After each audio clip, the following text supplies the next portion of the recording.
बोलिए श्री सद्गुरु महाराज जी की जय, सच्चे दरबार की जय, उमापति महादेव की जय, श्री कृष्ण बलदेव की जय, सियाबल रामचंद्र महाराज की जय। प्रिय भगवत प्रेमियों, हमेशा की तरह आज फिर आप लोगों के लिए सत्संग विचारों को लेकर के उपस्थित हुए हैं।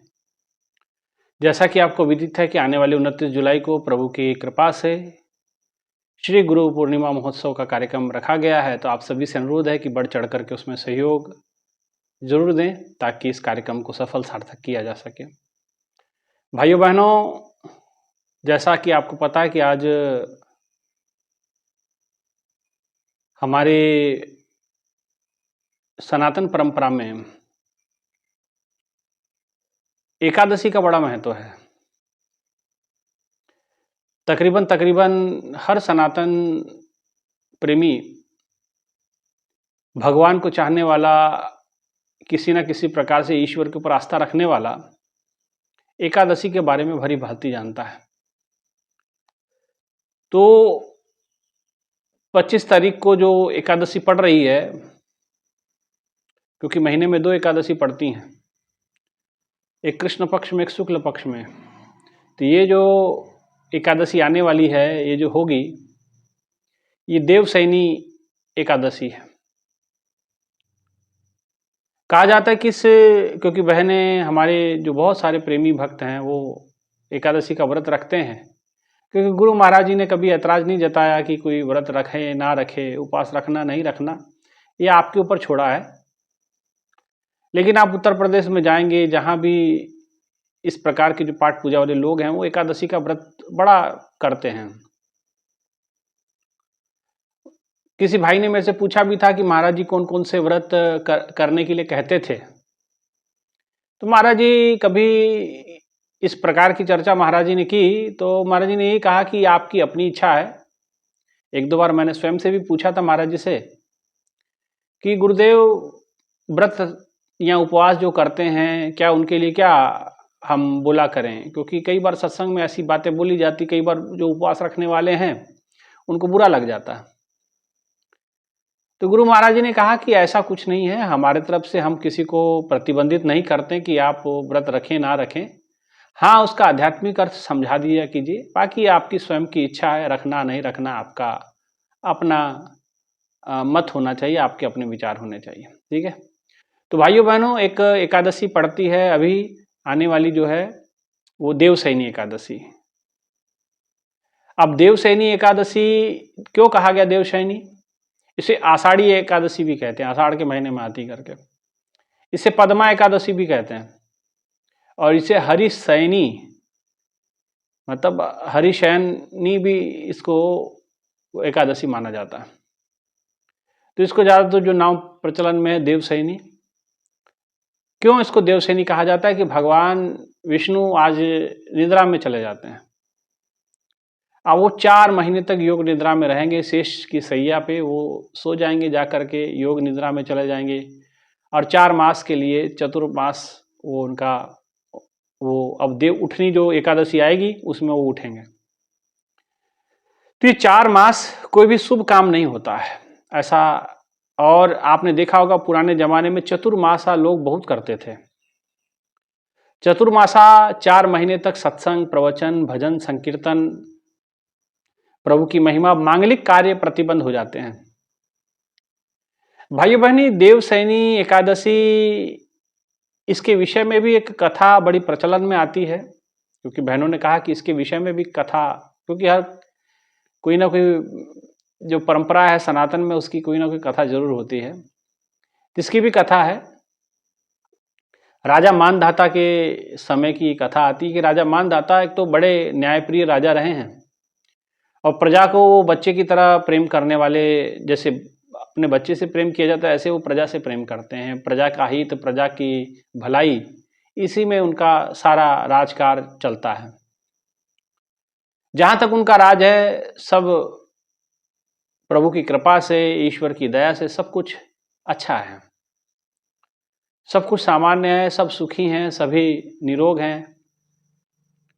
धरती लहलहा रही है, फलों से, फूलों से वृक्ष भरे पड़े हैं, लदे पड़े हैं। धरती पे वनस्पति खूब है, फसलों की कोई कमी नहीं है। तो इस प्रकार का राज्य का वर्णन मानधाता का आता है। लेकिन एक समय ऐसा भी पड़ा कि उनके राज्य में अकाल पड़ गया और कई वर्षों तक उनके राज्य में बारिश के न होने के कारण अकाल जैसी स्थिति आ गई। राजा मानधाता ने अपने सारे राजकोष खोल दिए कि नहीं, प्रजा की सेवा में कोई कमी ना हो। लेकिन आप जानते हैं कि पैसा एक समय तक ही साथ देता है, एक समय तक ही, लेकिन साधन सीमित हैं। और कहा जाता है कि वो परेशान होने लगे कि इस प्रकार अगर अकाल बढ़ता गया तो बड़ा मुश्किल होगा, प्रजा का पालन करना बड़ा मुश्किल कार्य है। प्रजा को इस प्रकार दुखी देख वो परेशान होते हैं और कहते हैं कि राजा मानधाता ऋषि अंगिरा के पास पहुंचते हैं। ऋषि अंगिरा एक बहुत महान संत, बहुत महान ऋषि हुए अपने सनातन परंपरा में। तो ऋषि अंगिरा के पास जिस समय हो गए, उनके शरणागत हुए, तो उन्होंने कहा कि गुरुदेव देखो, अब इतना भयंकर अकाल आ गया है, कुछ कृपा करें, कुछ संतों की कृपा हो जाए, कुछ उपाय इलाज बता दें। ऋषि अंगिरा ने कहा कि देखो, देवसैनी एकादशी आप करिए, जो कथा में आता है। अब मैं इसके आध्यात्मिक पक्ष में भी जाऊंगा। और देवसैनी एकादशी का व्रत आप करिए और प्रभु के साथ सब लोग मिलकर प्रार्थना करेंगे प्रभु को। और आपके ग्रामवासियों को भी कहिए, आपके नगरवासियों को, प्रजा लोगों को भी कहिए कि वो भी इस एकादशी को व्रत रखें और सब मिल करके भगवान के चरणों में भजन बंदगी प्रार्थना करें, अरदास करें, तो कृपा हो जाए। और कहते कि मानधाता जी ने पूरे प्रजा से ये आग्रह किया कि जो कोई भी इस एकादशी को रखना चाहता है, आप बिल्कुल रख सकते हैं। जगह जगह पंडाल लगा दिए गए, रहने की व्यवस्था कर दी गई, भजन संकीर्तन चल रहा और सब लोग ध्यानमग्न हैं, प्रभु की महिमा गा रहे हैं एकादशी में। और इस प्रकार से प्रभु की एकादशी हुई। और कहते जैसे एकादशी बीती है, उसके तुरंत बाद भगवान विष्णु की कृपा से, हरि की कृपा से, ये तमाम कहते कि इंद्र देवता प्रसन्न हुए हैं और धरती पे बारिश होने लगी है और वो अकाल से वो मुक्ति पा गए। कुछ इस प्रकार की कथा ग्रंथों के अंदर देवसैनी एकादशी के लिए प्रचलित है। भाइयों बहनों, ये देवसैनी एकादशी बड़ा महत्व भी रखती है, क्योंकि देवसैनी एकादशी के बाद जो नक्षत्र आते हैं उसमें कोई मांगलिक कार्य नहीं किए जाते हैं। हाँ, सत्संग होते हैं, आध्यात्मिक कार्यक्रम होते हैं, प्रवचन होते हैं, भजन संकीर्तन होते हैं, सावन का महीना भी इसमें आता है, इसमें शिववास भी होता है, सब कुछ होता है। ये चतुर्मास जो होते हैं, इसमें मांगलिक काम, कोई शुभ काम, शुभ का अर्थ यहाँ मेरा मांगलिक कार्यों से है, जैसे विवाह संबंधित, सगाई संबंधित या घर के उद्घाटन संबंधित। तो इस प्रकार से कोई काम नहीं किए जाते ज्योतिष शास्त्र के अनुसार। लेकिन अब भाइयों बहनों, देवसैनी, अब आप कहेंगे, क्योंकि हम कई बार कथा में, सत्संग में सुनाते हैं कि भगवान ही सो गए तो होगा क्या। तो भाइयों बहनों, ये एक प्रकार का प्रतीक है, ये एकादशी एक प्रतीक मानी जाती है देवसैनी, भगवान के योग निद्रा में जाने का। अब भगवान तो योग में हमेशा स्थित है, योगेश्वर हैं वो। और ऐसा नहीं कि भगवान योग में चले जाते हैं तो उसकी जो पालन करना विष्णु का काम है, वो काम को बंद कर देते हैं, वो चलते रहता। ऑटोमेटेड सिस्टम उन्होंने जनरेट कर रखा है, सब सिस्टम फिट है उनका, चल रहा। लेकिन आपको इससे चीजें समझनी है कि जैसे भगवान योग में चले गए, निद्रा, योग निद्रा में, योग निद्रा का अर्थात गहन साधना में चले गए। भाइयों बहनों, ये समय ऐसा होता है कि आप भी गहन साधना कर सकते हैं। जो साधक हैं, जो भक्त हैं, वो समझे बात को। सावन का महीना, इसके दौरान कामकाज भी बहुत सारा ठप रहता है, क्योंकि बारिश, आप देखिए जगह जगह बाढ़ आ जाएगी, जगह जगह ये सब तमाम चीज़ें आ जाएंगी। बारिश बहुत ज़्यादा होती, कारोबार भी धीमे पड़ जाते हैं और जगह जगह पानी भराव, कहीं जाना है जा नहीं पाते क्योंकि बारिश बहुत ज़्यादा है, घर में रहना। तो भगवान एक माध्यम बनाता है किसी चीज़ को कि आप ईश्वर से जुड़ें, ईश्वर के साथ कांटेक्ट हो, ईश्वर के साथ जुड़ करके आप साधना सुमरन करें। राजा मानधाता को भी अंगिरा ऋषि ने यही दिया कि देखिए ये जो 4 महीने हैं ये बरसातों के महीने हैं, एक काम आप करो, इसमें आप साधना तपस्या में लग जाओ, साधना में लग जाओ। तो ये भगवान योग निद्रा में गए, तो इसका अर्थ ये है कि भगवान चाहते हैं कि आप सभी भी, जग का पालन करता योग निद्रा में जा सकता, तो आप भी योग से जुड़े। योग का मतलब यहाँ फूफा वाला योग नहीं मैं बता रहा, ये अनुलोम विलोम या प्राणायाम इस सब की चर्चा नहीं कर रहा। योग का अर्थ होता है जुड़ना। जुड़ने का यहाँ मेरा मध्यम मतलब सिर्फ इतना है कि आप ईश्वर से जुड़ जाएं और ईश्वर से जुड़ के उनके साथ एकाकार होने का प्रयास करें। भगवान ये अपने योग शयन से हमें ये शिक्षा देते हैं। भाइयों बहनों, एकादशी मैंने कई बार पिछले वीडियो में भी मैंने बता रखी है कि एकादशी हमारे 1 और 10 का मिलन, 5 ज्ञान इंद्रियां, 5 कर्म इंद्रियां, 10वां हमारा मन, 11वां हमारा मन, इनको एक करना है। एकादश 10 पे 1 11, 11वीं तिथि है, लेकिन इसको अर्थ समझना है। एक ईश्वर में हम इन 11 को लगाना है, 5 कर्म इंद्रियां, 5 ज्ञान इंद्रियां, इन सब का जो राजा है मन है। मन ही इनको दौड़ाता है, इन सारे 10 इंद्रियों को।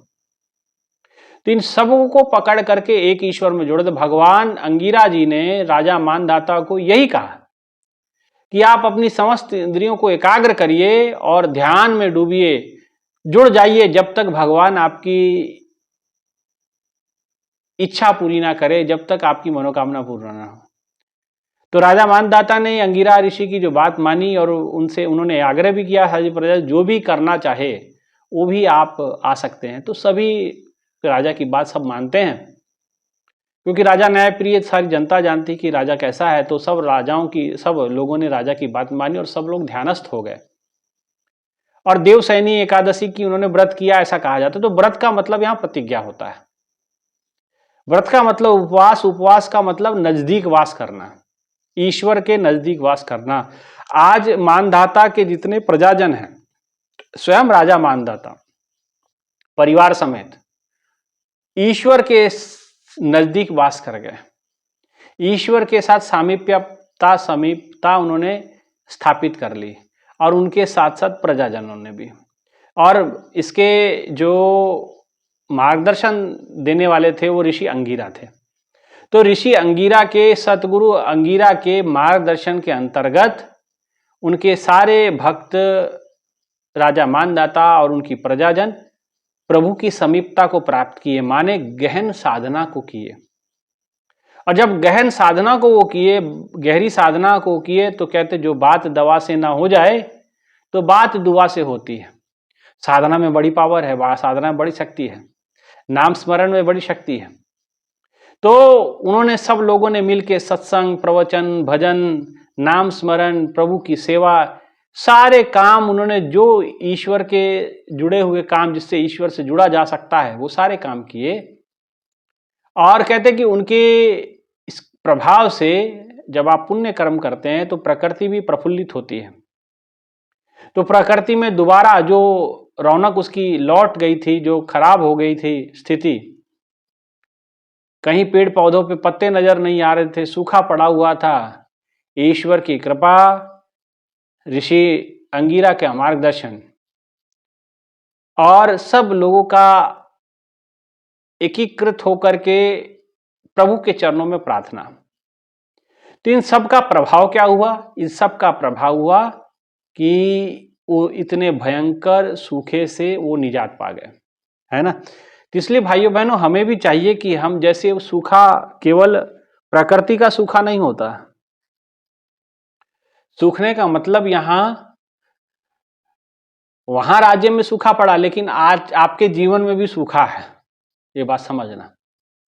आपके अंदर भाव क्या सूखा पड़ा हुआ है, आपके अंदर बाढ़ आ रखी है, जैसे बाहर बाढ़ आ रखी ना, हिमाचल में आ गई, जम्मू में आ गई, कई लोग डूब गए, कई बह गए, कई गाड़ियां डूब गई। ऐसे आपके अंदर भी बाढ़ आ रखी है। किस चीज की? विकारों की बाढ़ आ रखी है, लोभ का बाढ़ आ रखा है, लालच का बाढ़ आ रखा है, वासना की बाढ़ आ रखी है। तो ये बाढ़ आपको बर्बाद कर देगी, लेकिन प्रभु की समीपता, प्रभु की निकटता आपको मुक्ति देगी, मोक्ष देगी, आपको आपकी समस्याओं से निजात देगी। कई लोग देवशयनी एकादशी को केवल अपनी समस्याओं से निजात पाने के लिए ही करते हैं। तो भाइयों बहनों, ऐसा देखिए, भगवान से जो मांगे ठाकुर अपने से सोई सोई देवे। भगवान से जो मांगता है उसको सब मिलता है, लेकिन भगवान जो आपके हित में नहीं है, ईश्वर जो आपके हित में जो चीजें नहीं है, भगवान आपको वो नहीं देता।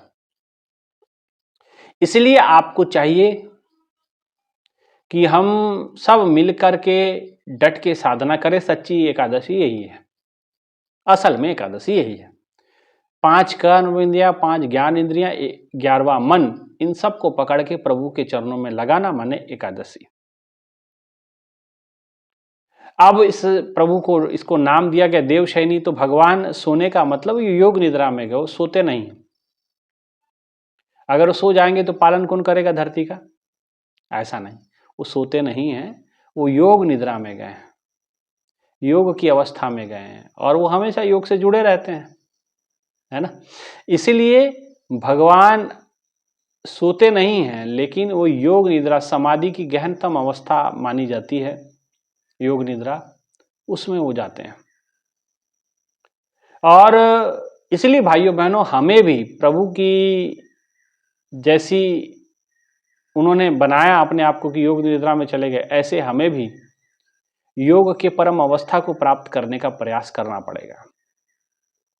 तभी असल में देवशयनी एकादशी हमारी सार्थक हो सकती है, सफल हो सकती है।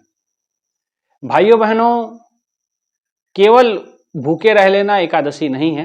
एकादशी का अर्थ मैंने बता दिया, उपवास का अर्थ मैंने बता दिया कि भगवान के इतने नजदीक रह जाओ कि आपको भूख प्यास की पता ही ना चले।